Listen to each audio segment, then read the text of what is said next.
Hola, saludos para todos. Hoy vamos a hablar de las mentiras.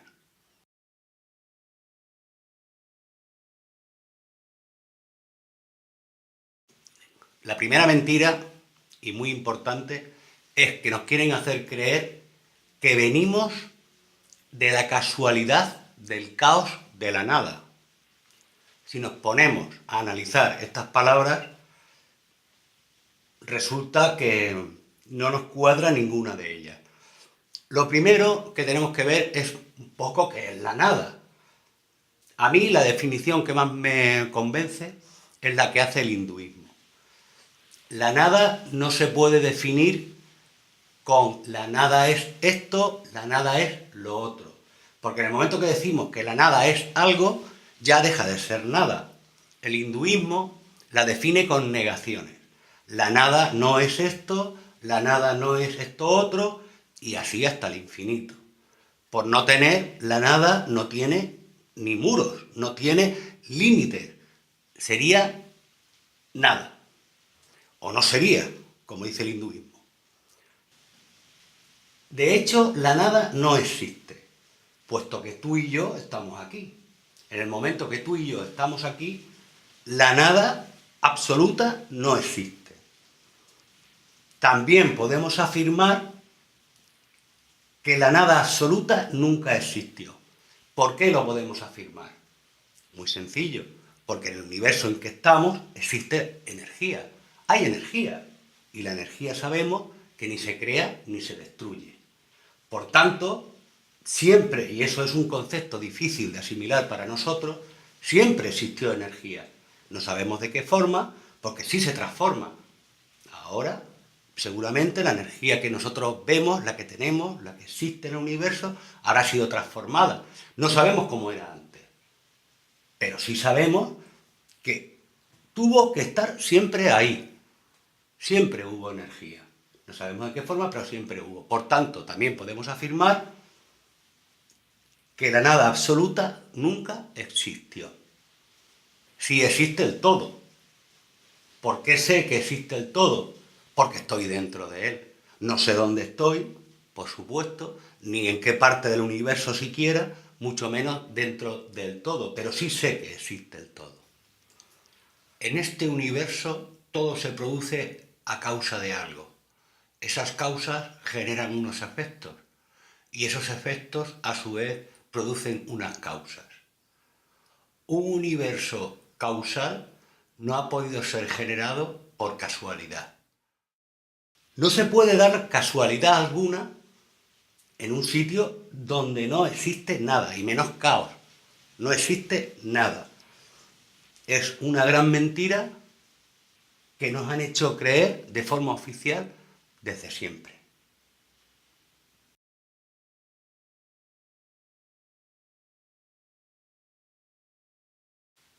La mentira de la enseñanza. Nunca al pueblo, los gobernantes, reyes, por lo menos en esta civilización, enseñaron al pueblo. Nunca se le enseñó al pueblo. Fueron los zares en el siglo XIX, viéndole las orejas al lobo, que empezaron a educar al pueblo. Obediencia y las materias que ellos consideraban, coincidiendo con la revolución industrial. Enseguida siguieron su ejemplo los demás países, Estados Unidos, Inglaterra, resto de Europa, y así sucesivamente. Enseñan lo que quieren y otras muchas cosas importantísimas no las enseñan.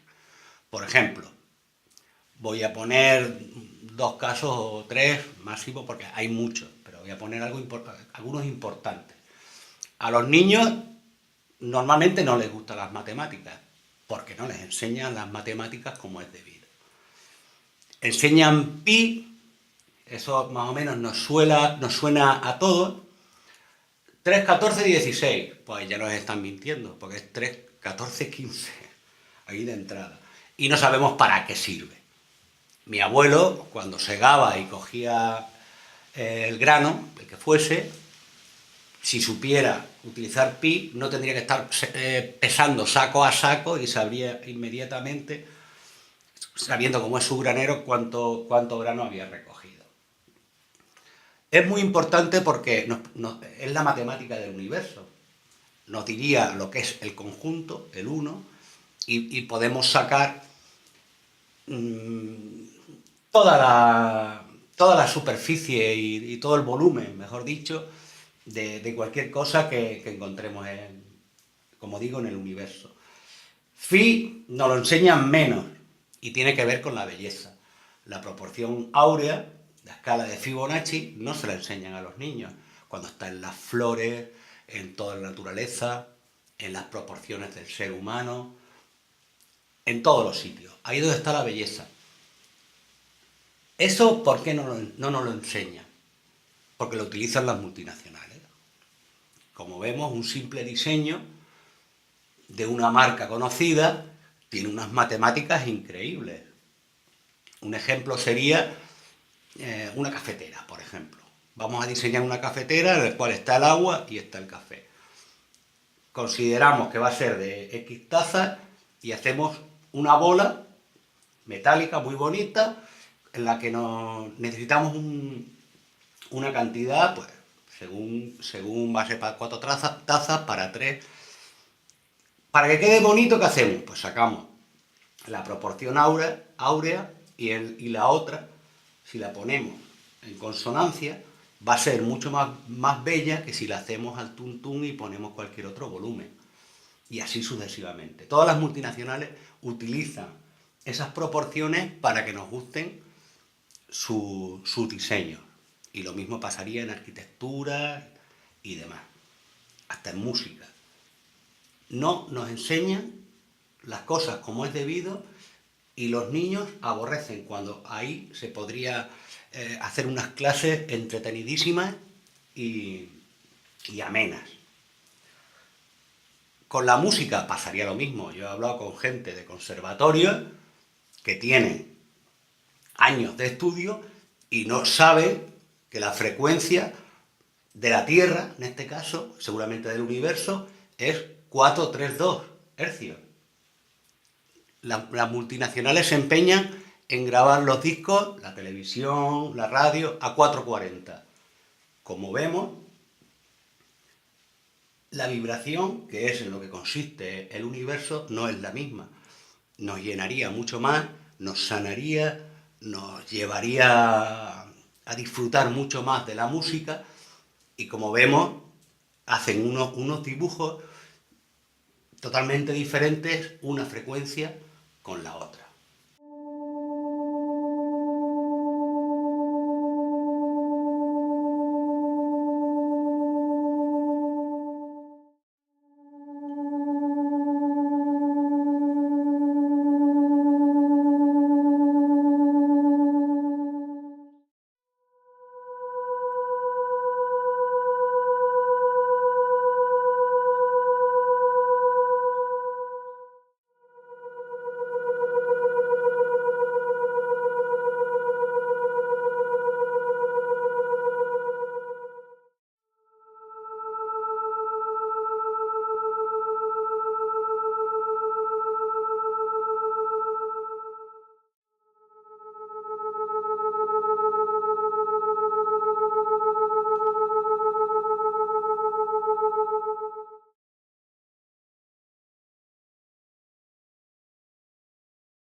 Destrucción del conocimiento.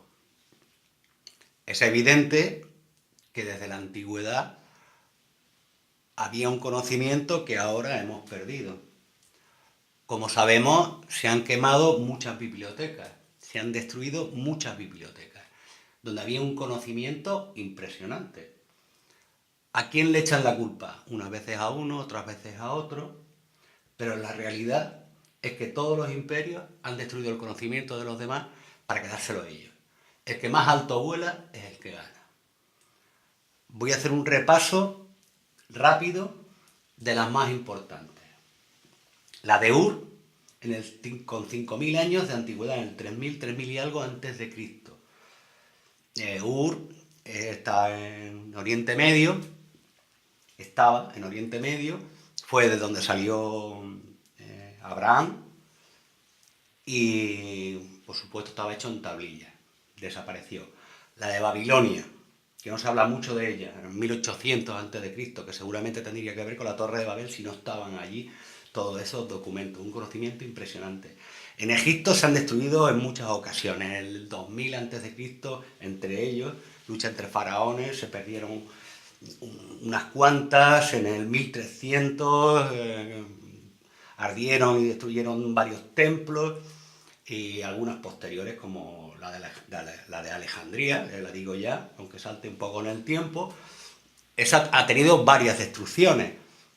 La más importante, a pesar de las películas que nos cuentan lo que quieren, fue en la época de Julio César, que la estuvo sitiada en el 48 a.C. Ahí es donde estaban todos los volúmenes importantes y más antiguos. La destruyó.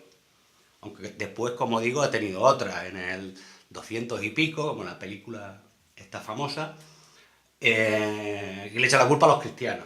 Los cristianos entonces estaban en la clandestinidad con los romanos, que entonces el cristianismo se empezó a tolerar en el 350 después de Cristo, o sea que los cristianos no pudieron ser. La de Ninive, en el 612 a.C., la de Persépolis, que estaba en el palacio de Darío, tenía un montón de documentos, en el 550 a.C., la de Constantinopla, que la hizo Constantino en el 315, ahí Constantino fue el que empezó a tolerar un poco el cristianismo.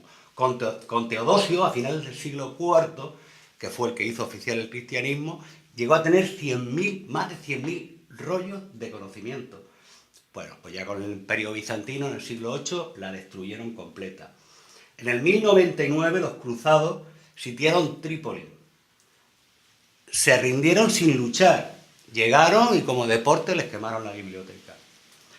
La de Granada, cuando entró Fernando el Católico, no quemó la universidad, que era la única que había, de los árabes, por supuesto. Sacó todos los libros, los llevó a la plaza y los quemó enteros. Los quemó todos.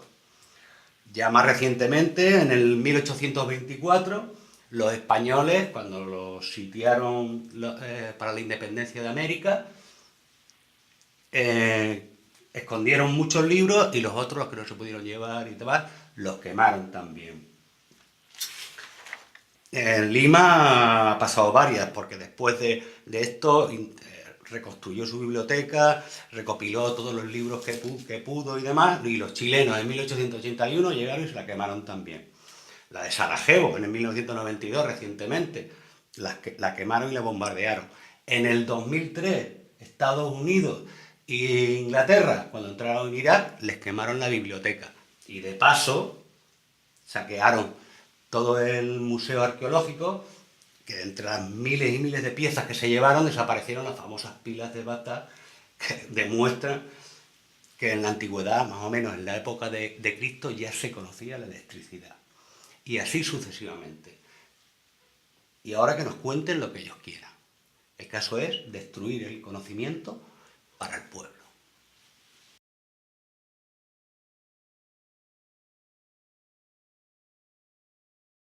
Los científicos que salen en los medios de comunicación normalmente nos mienten. Uno muy importante, no vamos a ir a otros porque hay muchos, Stephen Hawking. Stephen Hawking le pregunta, y unas veces dice que piensa que hay inteligencia en el universo, pero que van a venir a atacarnos, siempre a lo malo, y muchas veces ha dicho que fuera, como otros científicos importantes, que fuera de la Tierra sí puede haber vida, pero bacterias, poco más. Que vida inteligente, no. Eso lo dicen muchos científicos. En este universo tan enorme. Yo no sé si habrá inteligencia fuera de la Tierra o no. El caso es que un científico que diga que fuera no hay inteligencia y dentro él es el listo, pues solo le queda añadir, soy la inteligencia suprema del universo. Porque si aquí el listo es él y fuera no hay nada, pues más o menos como Dios, que del que habla también Stephen Hawking. Un científico no puede hablar de Dios, tiene que demostrar las cosas científicamente. Y se atreve a decir que si Dios existe, fue un mero observador de la gran explosión. Aquí tenemos el experimento de las partículas, cuando él sabe perfectamente que el observador tiene mucho que ver en lo que sucede a nivel partículas y a nivel universo, por tanto. ¿Qué es? Un patrón de interferencias. Hemos lanzado electrones, pedacitos de materia. Pero aparece un patrón como con las ondas, no como con las canicas. ¿Cómo? ¿Cómo pueden trozos de materia generar un patrón de interferencias como una onda? No tiene sentido. El experimento desconcertó muchísimo a los físicos, tanto que decidieron mirar con atención para decidir por qué ranura pasaba en realidad el electrón. Pusieron un dispositivo de medición junto a la pantalla de las dos ranuras para ver por cuál pasaba y lanzaron el electrón. Pero el mundo cuántico es mucho más misterioso de lo que podían haberse imaginado. Cuando miraron, el electrón volvió a comportarse como una canica pequeña. Dibujó un patrón de dos franjas, no un patrón de interferencias. La misma acción de medir u observar por qué ranura pasaba conllevó que solo pasara por una, no por las dos. El electrón decidió actuar de manera distinta, como si fuera consciente de que lo observaban. ¿Y qué tiene que ver el observador con todo esto?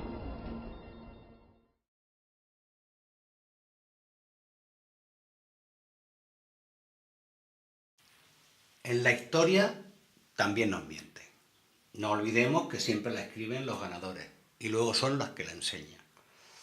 Nos hablan de una historia lineal, no cíclica, cuando estamos viendo que hay montones de construcciones, monumentos, megalitos, pirámides, que hoy sería imposible construirlas, y lo saben bien. Sin embargo, ahora somos más listos que nunca, parece ser. No solamente no somos capaces de construir determinadas cosas o construcciones, sino tampoco de trasladarlas de sitio. Cuando se construyó en Egipto la presa de Asuán, el templo de Abu Simbel, entre otros templos, fue trasladado y puesto un poquito más allá, donde no iba a llegar el agua, allí muy cerca. El templo de Abu Simbel, en lo más profundo del templo, hay cuatro estatuas. Tendríamos la de Ramsés y la de Amon-Ra en el centro, y al lado está el dios de la oscuridad, y por eso queda en la oscuridad. Y es 2 veces al año, el 21 de febrero, cuando nace Ramsés, y el 21 de octubre es cuando se le corona. Pues justo en estos 2 días entra el sol por un agujerito y los ilumina, tanto a Amon-Ra como a Ramsés, y a los otros dos no. Al trasladar el templo, los ingenieros con tantos estudios al lado, eso ya no sucede. No lo pusieron bien y ahora viene a ser un día y pico de retraso o de adelanto, y no se ilumina cuando se tiene que iluminar. Ni teniéndolo hecho y con todos los aparatos han sido capaces de orientarlo adecuadamente, cuanto menos construirlo. ¿Qué sucede con la historia? Que todo lo que se sale de su línea no lo cambian. Si en América aparece algo fuera de lugares, como han aparecido tantas cosas, 400.000 años, de herramientas prehistóricas de ese tiempo, de otras culturas, chinas, romanas, no nos lo cuentan, lo esconden, entre otras muchas cosas. Nosotros vivimos aquí en Canarias pasaría lo mismo. Aquí en Canarias la versión oficial es que el hombre llegó en el 1200 antes de Cristo. Todo lo que sea anterior a eso no existe. Y los guanches, que eran los pobladores que vivían aquí, iban con taparrabos y poco más. Cuando hay pirámides y se sabe que tienen un montón de conocimiento. Eso nos enseña. ¿Qué intentan hacer? Desarraigarnos de costumbre, de que somos nada, de que no tenemos historia, no tenemos cultura. Y eso es lo que pretenden.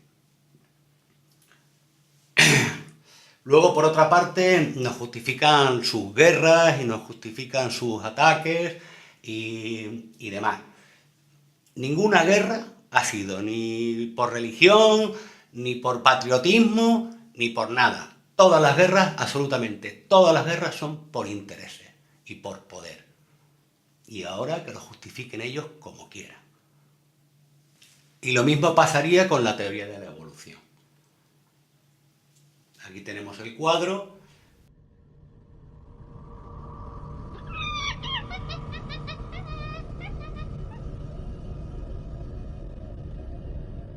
El eslabón perdido, por favor.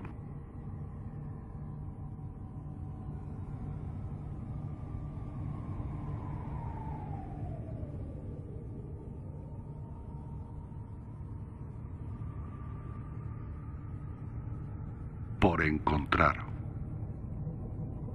Homo habilis. Lo ponemos con el género Sapiens. Al Australopithecus más listo con los homínidos. No es un eslabón, son muchos. Han aparecido especies de todo tipo, sin embargo, el eslabón, que parece uno, ya vemos que tendrían que ser muchos, no aparece. Eso es un misterio, pero no se bajan del burro.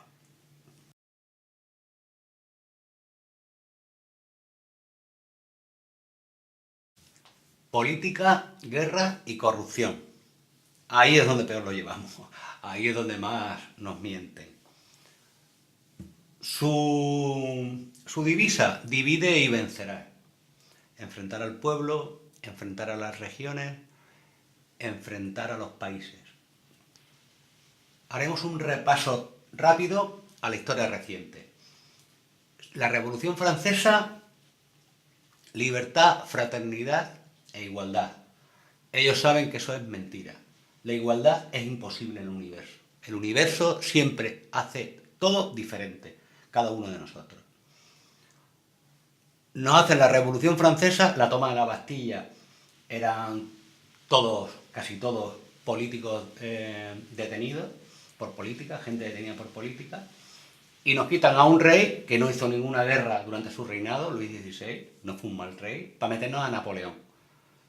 Ahí lo veis con la manita.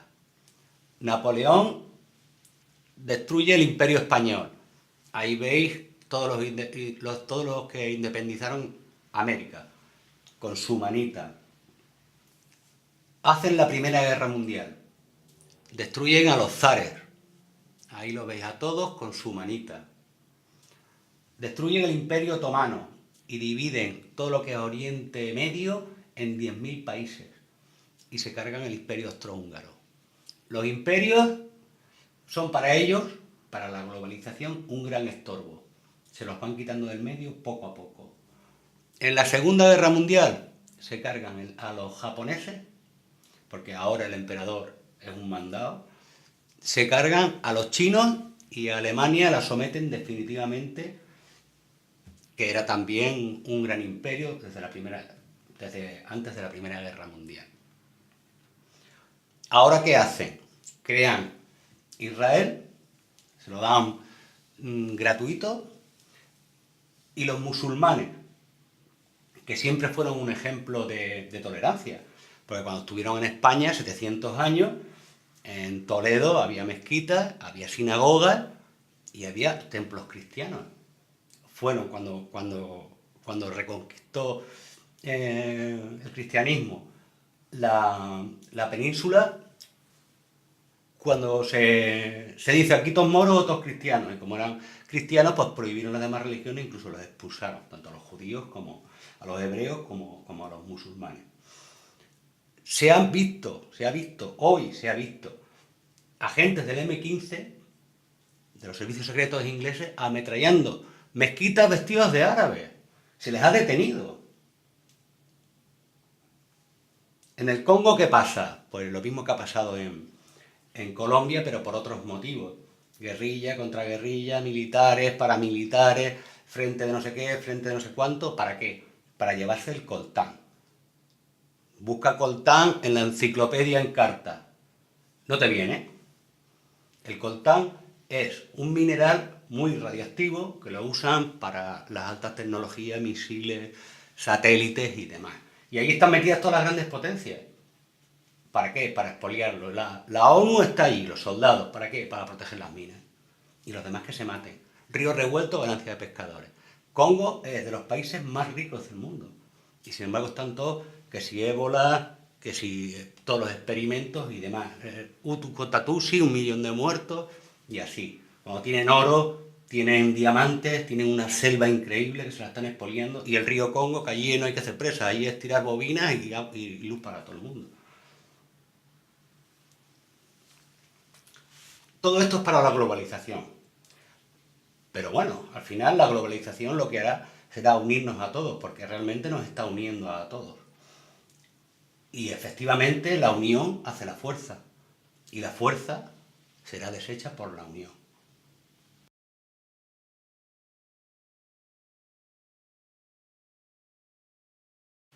Religión. Con la religión es muy sencillo. Todo lo que sea inculcar miedo es mentira. Ha habido, sobre todo en la iglesia cristiana, que ha ido dividiéndose y dividiéndose y dividiéndose, todo lo contrario que quería Jesucristo, que lo que quería era unir a todos los hombres, bajo un lema que es el amor. En el cristianismo, sobre todo, nos inculcan muchos miedos. Y es que ha habido para todo, ¿no? Tenemos en el 1410, del 10 a 1415, tenemos a Baldassare Cosa, que fue también, su nombre fue Juan XXIII, ahí lo tenemos, era pirata, fue pirata, y estuvo financiado por banqueros judíos, y gracias a esa financiación llegó a ser papa. Y era, bueno, había que echarle de comer aparte, así el señor. Pues con esto nos podemos imaginar la clase de individuos, no todos, por supuesto, que ha habido ahí. Y bueno, las enseñanzas al pueblo, no hay más que tener en cuenta que el propio Juan XXIII, el segundo, en 1962 hizo el Concilio Vaticano II, y fue ahí donde se decidió que en cada sitio se diese la misa en el idioma de cada lugar, porque se estaba dando en latín, hasta 1965, porque el concilio duró del 62 al 65. Que por cierto, en el 63 murió Juan XXIII y tuvo que continuar el siguiente. Han metido mucho miedo, han tenido ejércitos. Ellos pueden matar y nosotros no. Hoy en día se sigue yendo a la guerra santa. Sigue habiendo pena de muerte. Y todo bajo el nombre de Dios. No, pena de muerte por matar.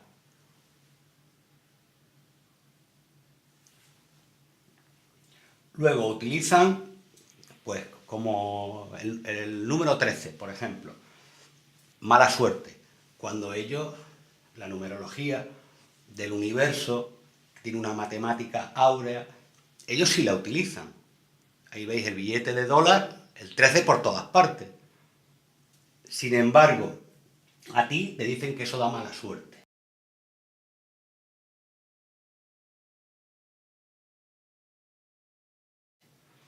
El 666 es un número increíble. Se ha utilizado para arquitectura. Vitruvio, en el siglo I a.C., que también trabajó para Julio César, escribió unos tratados, es el padre de la arquitectura, escribió unos tratados increíbles. Utilizaba el 666 para conformar esas cúpulas tan enormes, y en fin, yo no entiendo de arquitectura, pero se utiliza para muchas cosas. De hecho, es un número que su seno multiplicado por 2 da phi, que es un número infinito, que es un número áureo que tiene que ver con la belleza. O sea, para que te dé una cifra, ese número tiene que ser un número interesante. ¿Qué hicieron? Pues nos lo metieron en la Biblia, el número del diablo y demás, para que no lo utilicemos, nos alejemos de él y tener ellos su conocimiento.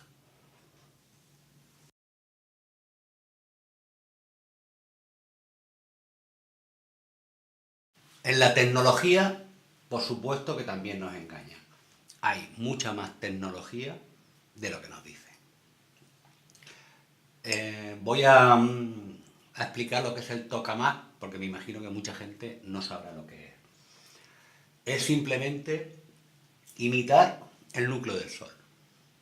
Se han hecho unos aparatos que vienen investigándolo desde los años 40, empezaron los rusos, por eso se llama tokamak. Y bueno, ya fue hacia los años 60 cuando empezaron a sacar unos muy buenos resultados. Ahora ya reproducen la temperatura del Sol, del núcleo del Sol. Llegan hasta 15 millones de grados. Consiste en fusionar los átomos de hidrógeno, no como la bomba atómica, que sería partirlo, sino fusionarlo, consiguen helio y producen, al fusionar los átomos, una cantidad de temperatura impresionante. A mí, realmente, lo que más me intriga es cómo hacen para que no se funda esos cacharros, que son de metal. Para mí es más interesante saber qué hacen para que no se fundan que los grados que consiguen, porque ya consiguen los grados que quieran. Han ido avanzando, hicieron uno muy grande en Francia, se juntaron muchos países, chinos, americanos, europeos, la India, y consiguieron unos resultados, como digo, impresionantes. Ahora ya los hacen mucho más pequeños y consiguen los mismos resultados. Lo que nos cuentan, que no saben cómo transmitir esa energía al tendido eléctrico, pues no me lo creo. Directamente no me lo creo. Para que nos hagamos una idea, con un dedal de agua, con un dedal de hidrógeno, tendrían 1000 familias energía para un año. Claro que no les interesa, porque es gratuito. A ver cómo nos la venden. Luego, otras tecnologías que se caen de maduro sería el motor de agua. Es viejo ya, en los años 70 ya había inventores que hacían funcionar motores con agua, simplemente sacando el hidrógeno, desprendiendo el hidrógeno del agua, ni bomba de gasolina, o sea, solo el gas subiría, ¿no? Una electrólisis, por ejemplo, sería una de las técnicas. Empezaron, un español empezó con boro, echaba boro en el agua y desprendía, no tan bien como la electrólisis, pero desprendía el hidrógeno. La producción in situ del hidrógeno utilizando ferrosilicio que mezclado con agua desprende hidrógeno. Curioso, porque estos generadores de hidrógeno se produjeron en grandes cantidades a principios del siglo XX. Pero lo que aún resulta más curioso es que uno de los mayores generadores móvil de hidrógeno se hizo en España y estaba embarcado en el Dédalo, el primer portaaeronaves español que no solo transportaba hidroaviones, sino que además llevaba un pequeño dirigible el cual usaba hidrógeno producido en las mismas bodegas del Dédalo. España es uno de los mayores productores de ferrosilicio del mundo y su precio es realmente económico. La carrera espacial, en finales de los 50, ya los cohetes iban con hidrógeno. O sea que es algo que es muy antiguo. Luego, el espacio, pues está claro que en el espacio nos engañan, porque yo siempre, hace unos meses en el telediario, nuevamente salía que si el viaje espacial del astronauta y demás, y siempre no se ven estrellas, luego... Digo, pues no sé si regalarle a la NASA mi GoPro para que se vean decentemente esas imágenes, cuando sabemos que los tipos tienen unas cámaras, unos vídeos y unos telescopios que se ve todo con una resolución increíble. Sin embargo, nos ponen eso. A mí algo que me resulta obvio es la Mir. La Mir, que ya es vieja, ya cayó, en el 2001 cayó, después de su odisea en el espacio. ¿Y por qué me mosquea bastante? Ahí iban los suministros, ahí había 2 astronautas, 3 astronautas, llegan hasta 9, 10, muchas veces se quedaba uno solo.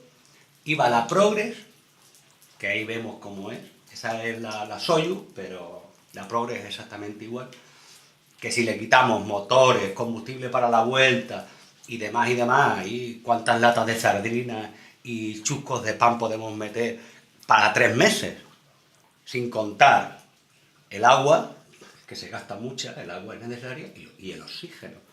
Entonces, ahí hay gato encerrado. ¿Y cuál es el gato encerrado? Pues que el agua no se consume, reciclan todo porque de la MIR no podía salir nada, tienen sus huertos, que en 2 o 3 días estaban unas zanahorias impresionantes, porque lo saben hacer con electromagnetismo, con líquidos que ellos sabrán, y demás, y sacan los alimentos al momento. O sea, tienen alimentos, el agua no la gastan, del agua sacan también oxígeno, hasta, y perdonen, de los pedos sacaban combustible para los reactores y demás, lo aprovechaban todo. Cuando cae el muro, se quedó un señor solo allí arriba durante meses, meses y meses. Y los rusos no iban a por él, que al final tuvieron que ir los americanos. Y ese tío no se murió. Tenía agua, comida y oxígeno. Pues sí. Entonces, algo nos oculta. Y luego nos vamos a África con ríos, selvas y un montón de tierra y la gente muriéndose de hambre.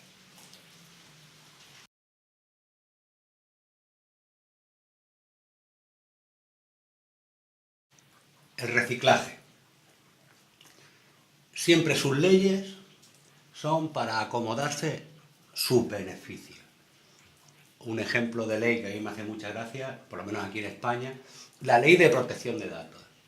Desde que salió la ley de protección de datos, donde voy, ya sea a un taller, me piden los datos, por ley, y es para protegerme los datos. Bueno, desde que salió el asunto del reciclaje, han cerrado traperías, chatarrerías,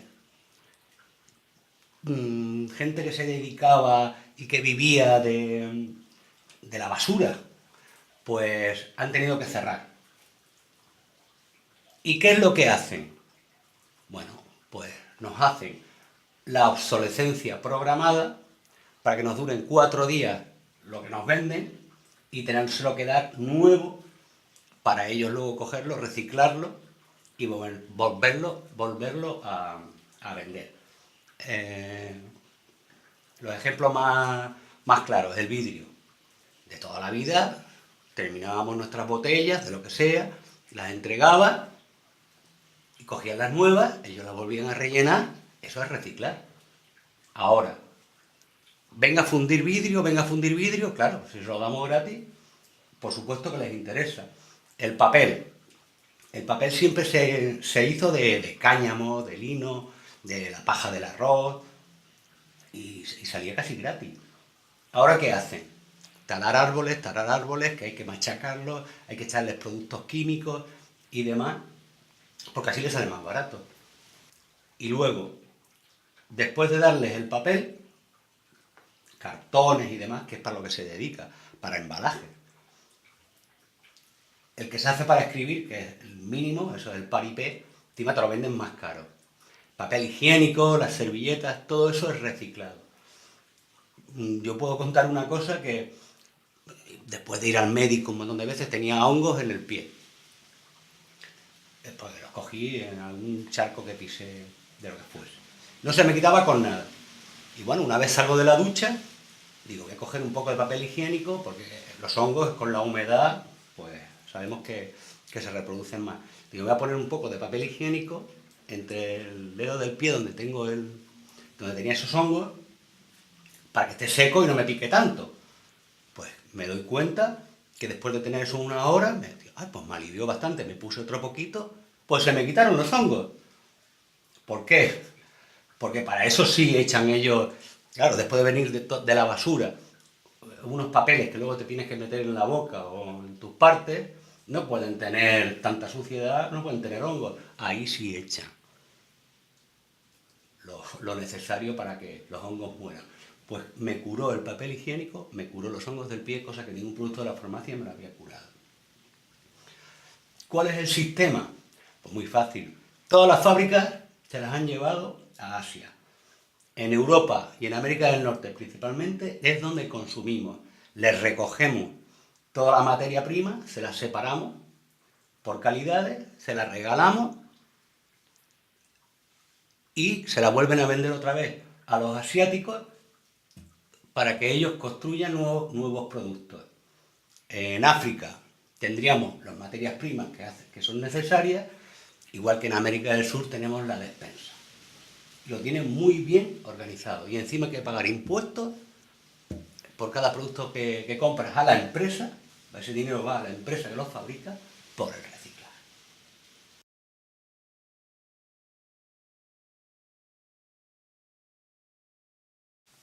El hombre es malo por naturaleza.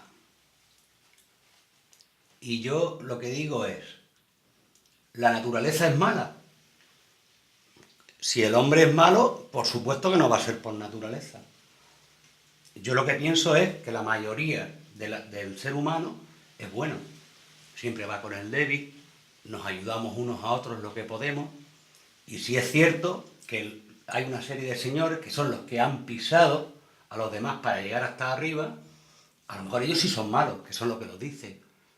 Pero el resto de la población no es malo, y mucho menos por naturaleza. La naturaleza, en todo caso, la tierra, se deja morir por nosotros. ¿Cómo va a ser mala la naturaleza? Y mucho menos nosotros por naturaleza. Seremos malos por otras cosas, porque tenemos hambre, porque no tenemos trabajo, porque estamos pateados. Por eso sí, la gente, porque no tiene para darle de comer a sus hijos, puede cometer barbaridades. Y si luego le añadimos un poquito de violencia en las películas, violencia en la televisión, competitividad y demás, porque no nos hacen nada más que meter otra cosa que violencia por todos lados, pues bastante bien creo yo que se comporta la gente. Así que si hay seres humanos que son malos, desde luego por naturaleza no son. A lo mejor los que decretan o que nos quieren hacer convencer que somos malos por naturaleza. Tampoco creo que ellos sean malos por naturaleza. Son malos por codicia y por avaricia.